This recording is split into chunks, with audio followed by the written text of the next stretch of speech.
J'ai 38 ans, je suis en bonne santé, j'ai des sous de côté, une situation familiale stable, j'ai déjà du matos et même si je quitte ma boîte, je suis payé pendant un an. Non, c'est vrai, je pars pas exactement de zéro. Salut, c'est Cyril. Comme promis, après avoir parlé de la transparence, on va parler aujourd'hui de mes privilèges et de tous les avantages que je peux avoir par rapport à toi qui est en train de regarder la vidéo. Donc là maintenant, je vais tout mettre à plat parce que sinon je serais exactement comme ceux à qui j'ai reproché d'être plutôt opaque sur ce qu'ils font. On va discuter de tout ce que je peux potentiellement avoir en plus de toi et comme ça, tu sauras exactement de quoi je parle. On va parler de matos, on va parler de finances, on va parler de mon réseau ou de vie familiale. Tout y passe, comme ça à la fin, tu sais exactement de quoi je parle et tu sais exactement ce que j'ai. Déjà, on va commencer cette vidéo en parlant de ce que j'ai et de ce que toi, tu pourrais ne pas avoir. Bah oui, des choses que tu pourrais me reprocher en me disant « Oui, mais Cyril, tu pars avec ci ou tu pars avec ça, alors que moi, j'ai rien de tout ça et donc je peux pas me lancer. » Bah oui, alors c'est pas faux, t'as le droit de le penser, hein, je peux pas te le retirer. Par contre, au moins, je suis transparent dans la démarche et tu peux pas me reprocher de te l'avoir caché. Déjà, avant toute chose, traitons les aspects matos. J'ai déjà toute une panoplie d'appareils photo, enfin des caméras quoi. Bah oui, ça fait déjà 5 ans que j'ai ouvert ma micro-entreprise. Bien que la caméra sur laquelle je filme là actuellement, c'est un petit truc dédié à l'activité vidéo, mais ça j'en parlerai un petit peu plus tard. Et puis bah j'ai toute la panoplie qui va avec, hein, c'est-à-dire les cartes SD, les batteries, les micros, bref, tout ce qu'il faut pour me filmer sereinement. Après tu peux tout filmer avec ton téléphone. Aujourd'hui les téléphones ils font des vidéos incroyables, hein, c'est vraiment de la super qualité. Bon clairement c'est vrai que c'est relou parce que tu vas vite te faire harceler par Google ou par Apple pour passer au plan d'au-dessus pour pouvoir stocker tes vidéos, etc. C'est chiant parce qu'il faut aller sur ton PC pour transférer les vidéos depuis ton téléphone jusqu'à l'ordinateur. Mais en tout cas, si c'est vraiment le point bloquant d'avoir le matos et que bah, finalement tu as du temps devant toi, et bah, tu peux très bien faire ça quand même de ton côté. Utiliser ton smartphone pour te filmer et pour monter tes vidéos. Et puis sinon, bah, si vraiment tu veux avoir du matos dédié à ta nouvelle activité, bah, go sur Le Bon Coin, sur Back Market ou alors sur MPB par exemple, des sites sur lesquels tu peux acheter de la seconde main. Moi, typiquement, quand j'ai lancé mon activité de photo, j'ai fait des achats sur MPB, donc ça m'a coûté peut-être 30% ou 40% de moins cher que si j'avais acheté directement en neuf. Et ça fait 5 ans que mes appareils y tiennent et j'ai aucun problème avec eux. Donc ça permet de limiter le budget. Au lieu d'être sur un budget à 1003 ou 1005, tu vas être plutôt sur un budget autour des 600 ou 700 euros. Et c'est vraiment pas mal pour débuter si t'es ric-rac, quoi. Toujours côté matos, c'est un peu banal mais c'est quand même important de le dire, bah, j'ai un PC correct, avec des specs corrects, bref en gros un PC qui pourrait tourner Fortnite, PUBG ou encore Expedition 33 pour les plus gamers d'entre nous. Et ce PC en fait avec des specs honnêtes, bah, il me permet de faire tourner toute la suite logicielle qui va me servir à monter les vidéos et ça va me permettre de faire ça efficacement, sans lag, parce que sinon ça va prendre 3 plombes et surtout ça va me décourager de le faire. L'important malgré tout quand on lance une nouvelle activité, c'est d'essayer de supprimer au maximum toutes les petites frictions qui vont rendre pénible la concrétisation de tout ce qu'on veut faire. Ça, c'était pour traiter les aspects matos. Maintenant, pour traiter un peu le côté professionnel, j'ai un CV qui est plutôt honnête, qui est plutôt solide. J'ai fait des très belles réalisations ces 15 dernières années. Et puis cette période de transition, là, moi je la vois pas vraiment comme un trou sur mon CV. Hein. Ce sera carrément valorisable parce que j'aurai appris plein de choses à la fois sur des nouveaux métiers et puis plein de choses sur moi. Et donc si jamais on commençait à ressentir de l'instabilité dans le projet, je pourrais très bien remettre à jour tout ça. Et puis très honnêtement, je pense pas avoir trop de difficultés à retrouver rapidement du boulot. En attendant, je peux toujours compter sur les rentrées d'argent de ma presta photo. Ça fait 5 ans que je suis installé, je fais entre 3 et 5 mariages par an. Donc ça me permet d'avoir un petit peu de visibilité, hein. C'est pas énorme, mais bon, on va pas cracher dessus. Et même si ça me permet pas d'en vivre aujourd'hui, bah, c'est un bon début. Côté vie privée, j'ai une situation stable. Voilà, j'ai un toit sur la tête. Alors avec des crédits, hein, bien sûr, hein, comme tout plein de gens. Mais malgré tout, si jamais il y a un problème, je me retrouverai pas expulsé par mon proprio. Enfin, sauf si ma femme décide de me foutre à la porte, quoi. D'ailleurs, ce crédit, je pourrais toujours continuer à payer ma part grâce au fait que je quitte ma boîte avec un genre de plan social qui me permet de rester chez moi et de payer 80% de mon ancien salaire. Et puis à l'issue de cette période, de pouvoir aller à France Travail et de toucher mes 18 mois de droit au chômage. Ça, j'ai de la chance parce que finalement, ça me laisse de l'espace pour pouvoir expérimenter et pouvoir tenter de développer ma vie autrement. Et puis t'as compris, vu que ma femme, elle est carrément OK avec la démarche, c'est faux!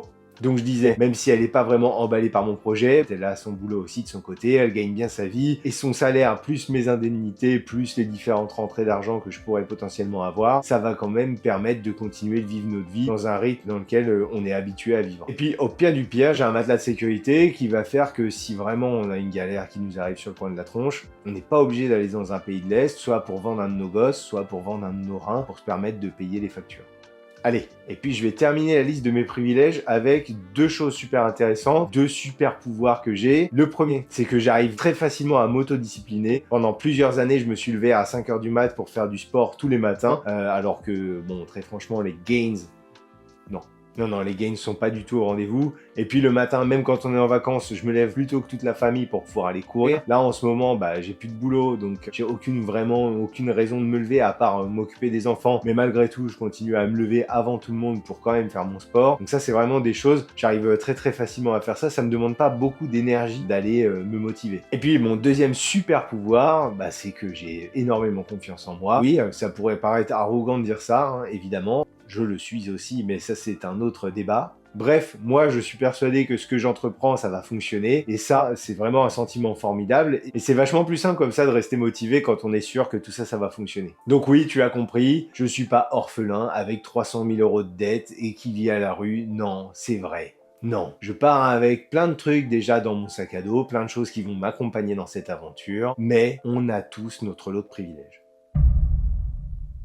Oui, on a tous un truc en plus que le voisin, et c'est pas pour minimiser que je suis en train de dire ça, non, c'est juste la réalité. Réfléchis 2 secondes et pose-toi juste des simples questions. Est-ce que tu as 6 mois d'épargne? Est-ce que tu vis encore chez tes parents? Est-ce que tes parents peuvent te prêter un logement? Est-ce que tes parents peuvent te payer un logement? Est-ce que tu as accès à un prêt étudiant, ou est-ce que tes parents sont ok pour te financer du matos? Est-ce que ton entourage te laisse faire exactement ce que tu veux sans te mettre la pression? Est-ce que ça fait 10 ans que tu connectes avec toutes les gens que tu rencontres sur Facebook ou sur Insta, et donc maintenant tu as déjà une masse de followers existants? Est-ce que tu as un réseau développé grâce aux alumni de ton école, à ta vie pro, à ta vie en association, à ta ville, voire même est-ce que t'es bien né et par chance tu peux côtoyer du beau monde avec tes parents? Et puis sinon t'as peut-être tout un tas de l'autre compétences personnelles intéressantes comme je sais pas, t'apprends vite, t'aimes lire énormément, t'arrives à te motiver comme moi très très facilement, ou encore par exemple je sais pas, t'as pas peur de te faire rejeter à chaque fois que tu vas prospecter, ou carrément tu connais bien un métier parce que tes parents sont artisans et donc t'as vu faire et refaire et refaire, et donc t'as bien intégré tous les mouvements, et maintenant c'est aussi quelque chose qui te passionne et tu te dis que tu vas lancer ta propre affaire. Non, parce que typiquement, c'est pas pour rien que les grands sportifs, c'est tous des filles ou des fils de grands sportifs, que les musiciens, ils sont tous issus du monde de la musique, ou encore que tous les acteurs sont des fils de réalisateurs, ou alors des filles d'actrices. Donc c'est aussi à toi de trouver ce que t'as en rab de plus que les autres. Et encore une fois, je dis vraiment pas ça pour minimiser tout ce que j'ai, hein. Je dis juste que c'est la réalité. On a tous un truc différent ou en plus de celui d'à côté.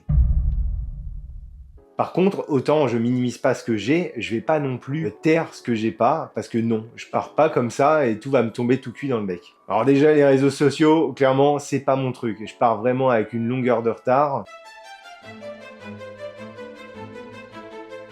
Je m'en sers jamais, sauf pour envoyer des mèmes à mes potes ou à ma famille. Voilà, ça c'est l'usage de base que je fais. Je fais rien d'autre. J'ai vraiment beaucoup de difficultés à me mettre en mouvement sur les réseaux et à créer du contenu. Ça c'est vraiment l'enfer. Ça me demande vraiment beaucoup d'énergie. Et vu que je me suis mis tard, j'ai pas pris l'habitude en fait de connecter avec les gens. À chaque fois que je rencontre quelqu'un, etc., voilà, de lui envoyer une petite invitation qui fait que en fait j'ai une base de followers qui est quasiment nulle ou non existante. Et bien évidemment, je commence YouTube avec 0 abonnés et aucune connaissance dans la création de contenu, puisque j'ai jamais vraiment créé de contenu sur le net. Autre point, moi je suis pas un mec qui sort beaucoup et je pratique des sports qui sont plutôt solitaires, donc je sais pas, de la course à pied, de la muscu, etc.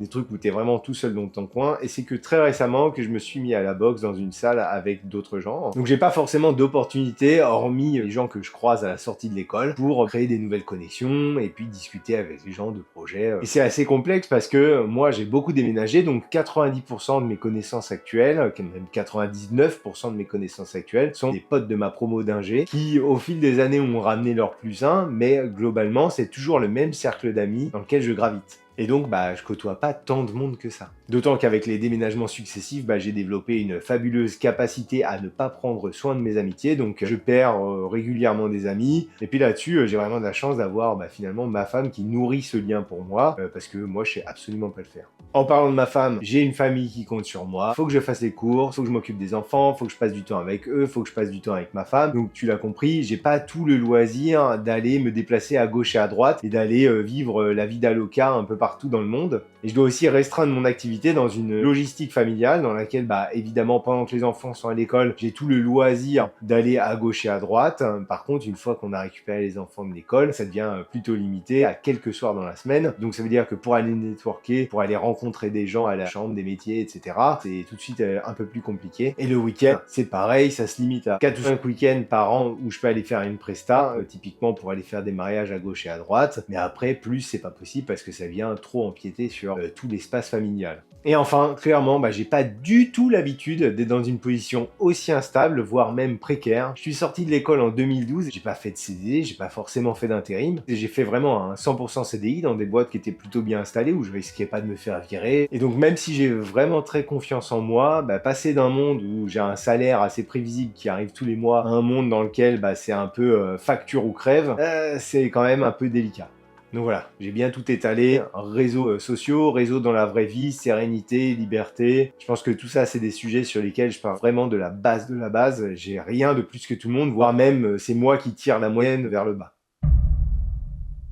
Donc oui, j'ai des privilèges énormes, j'en suis conscient et je viens de te les lister. Matos, finance, expérience, stabilité, c'est clair. Ça réduit les risques, mais ça m'empêche pas de me chier dessus. Que le résultat de cette tranche de vie soit bon ou mauvais, tout ça, ça s'inscrira dans ce contexte bien précis, avec ses avantages, avec ses privilèges. Si je réussis, ce sera pas un miracle et ce sera pas la chance du débutant, en tout cas pas que. Et si j'échoue, j'échouerai malgré ses avantages. Dis-moi en commentaire si tu penses que t'as rien de plus que les autres, ou alors si toi aussi tu peux te considérer comme un de ces chanceux, qui pourrait être considéré comme ayant un peu plus que la moyenne, et que tu sois dans l'une ou l'autre catégorie, hésite pas à t'abonner. Ce vieux clin d'œil. Allez, salut à toutes les burn-out, salut à tous les bar-out. On se croise vendredi prochain pour une vidéo. Ce sera à propos de tout ça, toute la création de contenu sur YouTube. En tout cas, comment moi je m'y prends. C'était Cyril. Ciao.